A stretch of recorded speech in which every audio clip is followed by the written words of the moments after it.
Hi Aries, this reading is for you if you just recently broke up or had a fallout with your significant other. We'll have three spreads in this reading. In the first spread, we'll be looking at the situation as to what happened, who left whom and why. In the second spread, we'll take a look at the advice for that situation. And in spread number 3, we'll be looking at new love coming towards you in the near future. Please like, share, and subscribe to support this channel. Here's the situation, Aries. We have the Empress, the Six of Wands, clarified by the Page of Pentacles. We have the Eight of Cups, clarified by the Seven of Swords. And we also have the Six of Swords on the bottom of the deck. You could have been dealing with pretty much any zodiac sign. The Empress, the first card that came out, unfortunately, or perhaps fortunately, we'll find out later, is not you. Okay, the person you were dealing with, they either left you for this Empress or they went back to the Empress. And the Empress often comes through as a wife figure, or a future wife figure, or a future spouse, future significant other figure. Every once in a while, the Empress also comes through as a mother figure. So perhaps their mom got in the way and did something, I don't know. But for most of you, what I see here is the Empress is somebody they either left you for or they went back to this person. If this person was married to them, they went back to their spouse.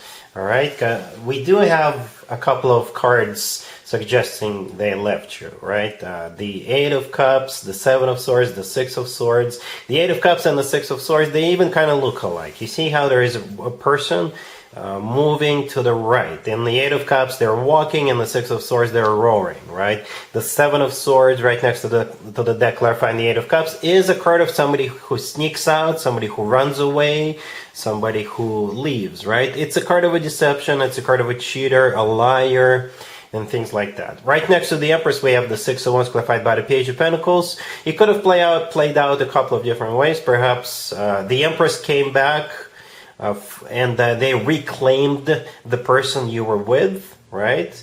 Or perhaps if they were talking to this person concurrently as they were talking to you in parallel, they decided to move forward with this person, the Empress. That's how I see this. Definitely a third-party situation, right? But it's just a little different depending on your particular situation. But they left. Or they went back to this person. But yeah, let's take a look at the advice spread real quick.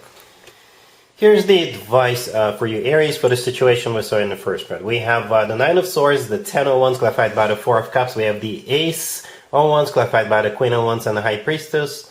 And we also have the Three of Wands on the bottom of the deck. In a nutshell, Aries, this spread is talking about you letting go of what happened in the past and starting to look forward to the future. Okay, yeah, that's what it is. The Nine of let's go over it real quick. The Nine of Swords, the first card that came out. This is you not taking it very well, and by it I mean what happened to you. But then we have the Ten of Wands, clarified by the Four of Cups. So yes, it is a burden. It's not something pleasant, obviously, that you went through. The Four of Cups could have been a rejection, or perhaps this is a way of the universe to tell you, you know what, stop thinking about it, stop reliving the situation, because perhaps you keep thinking about it and the whole situation, the thought of it is stuck in your head in a loop. All right, so drop it. The Ten of Wands is a card of an ending. It's a card of a burden. It's a card of just something that's not, something easy, right? It is something that takes a toll on us. The rest of the spread, this is you embracing new. Doesn't have to be a new person, but the Ace of Wands clarified by the Queen of Wands and the High Priestess, and the Three of Wands on the bottom of the deck. This is you getting all fired up, getting excited about something else, something new in your life. You see how the Queen of Wands is holding up a wand, right? That's exactly the one we see in the Ace of Wands. So the Ace of Wands is all about new beginnings.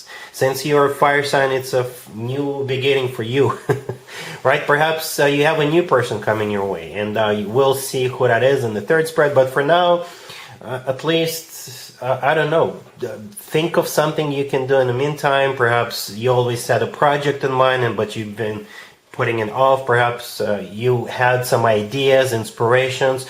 Perhaps it's a good time right now to start doing something about that. Right? If you always wanted to start your own business, it could be a good time for that. If you had like an idea as a side hustle or anything else, start working towards that. The High Priestess is a card of intuition, right? Perhaps, like I said, if your intuition is telling you maybe it's time right now for you to finally give the green light to a project that you've been putting off or something like that, it's time for that. That would be a perfect time for that. And that will just help you overcome what happened to you with that person. The Three of Wands on the bottom of the deck. You see, again, the person in the Three of Wands is holding on to a wand, right? The person is standing or surrounded by three wands, but they're holding on to one wand, right? That's exactly the one we see in the Ace of Wands and the Queen of Wands. So yeah, it's time to move forward. All right, so yeah, let's move forward as well. Spread number 3 is new love coming towards you in the near future. Here's the third spread. Aries, this is new love coming towards you in the near future. Say a couple of weeks, maybe 3 weeks. We have the King of Swords clarified by the Ace of Cups. We have the Seven of Cups clarified by Strength. Then we have the Chariot clarified by the Fool and the Star. And we also have Death on the bottom of the deck. You could be dealing with an air sign, Gemini, Libra, or Aquarius. We also have Leo, Cancer, Aquarius, Scorpio, perhaps even another Aries. Well, you've got a lot going on here. And it feels kind of dramatic. It's a life-changing event. All right? For some of you, it could be surprising or unexpected or overwhelming. Right? Because here comes this King of Swords, the first card that came out. So it could be, that's the person. I usually go with a king or a queen if one or both show up. So yes, the very first card that came out is the King of Swords. So it could be an air sign, Gemini, Libra, or Aquarius. Or they may have a lot of air in their chart. If they're not an air sign, this is somebody who is very smart, intelligent, somebody who definitely knows what he or she wants, right? And it looks like they want you. They really want you, because they're coming in with that Ace of Cups, clarifying them. It's not a page, it's not a knight, it's an ace. And that's not any ace, it's the Ace of Cups, which is genuine, authentic love, Aries, right? So they're rolling out the big guns right away. And I think it could take you by surprise. The next card that came out is the Seven of Cups clarified by Strength.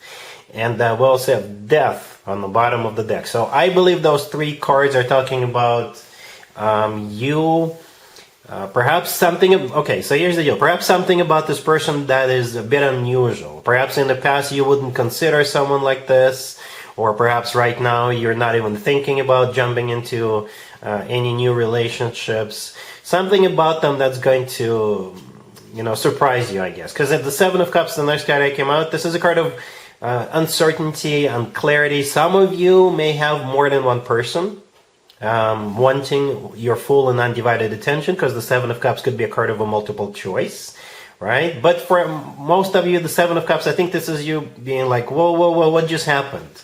You're like, oh, what? Where did that come from? Right? But with Strength and Death, if you were, I guess, to have courage, if you were to have strength, if you were to change a few things about how you perceive relationships or people whom you move forward with, I think it'll pay off in a big way. So something about this offer or the person or offer and the person is going to require for you to adjust your vision of how things are done. But it will pay off in a huge, big way. All right? Or it may simply require for you to take courage to jump into another relationship right now.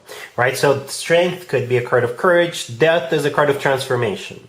Right? This is when things change. All right, in our lives. This is when death is not necessarily a card of an ending, right?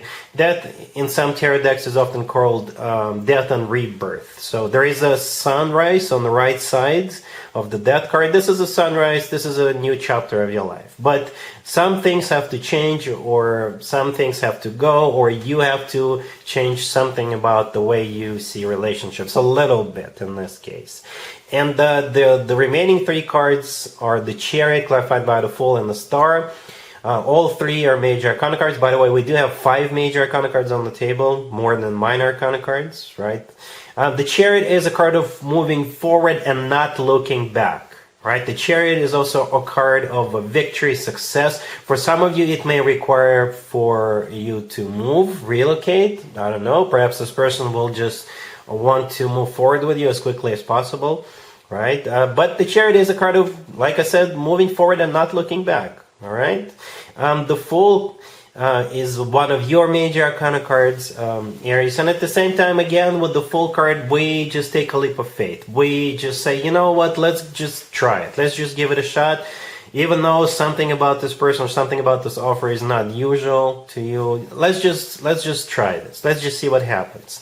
The Star, next to the Fool, it could be an Aquarius you're dealing with, right? The King of Swords could be an Aquarius, but the Star is also a card of a wish come true. And then the Star is a card of healing. So for some of you, perhaps you are still recovering from what happened to you with that other person, and you jumping in with this person will finish the recovery process.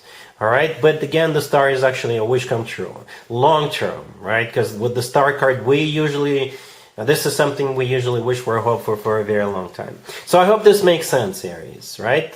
When this King of Swords shows up, yes, something is going to stir up some feelings within you, but I think if you were to give him a shot, it will pay off in a huge, major way.